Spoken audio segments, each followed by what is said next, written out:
You can also incorporate lists from third parties into the firewall.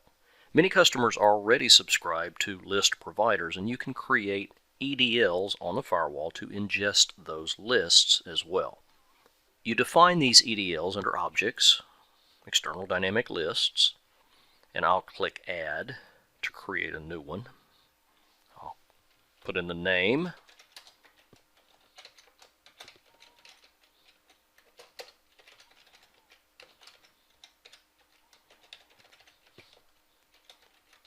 This is a fictitious name.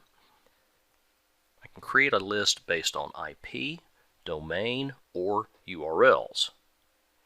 Predefined IP and predefined URL lists are maintained by Palo Alto Networks. Subscriber identity lists and equipment identity lists can be used for 3, 4, or 5G network subscriber IDs. I'll choose IP lists.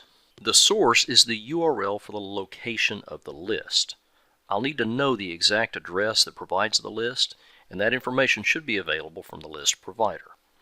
For this pretend example, I'll enter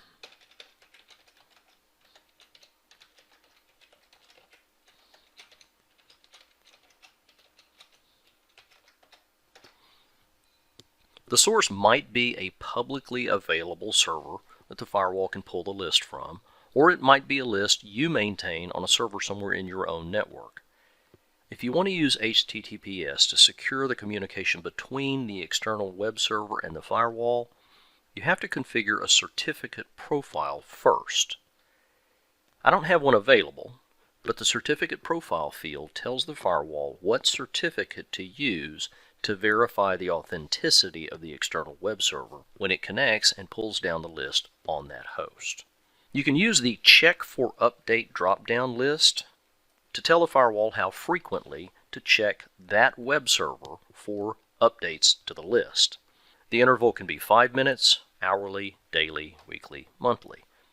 One advantage to using external dynamic lists is that you do not have to commit any changes to the firewall each time the list is updated.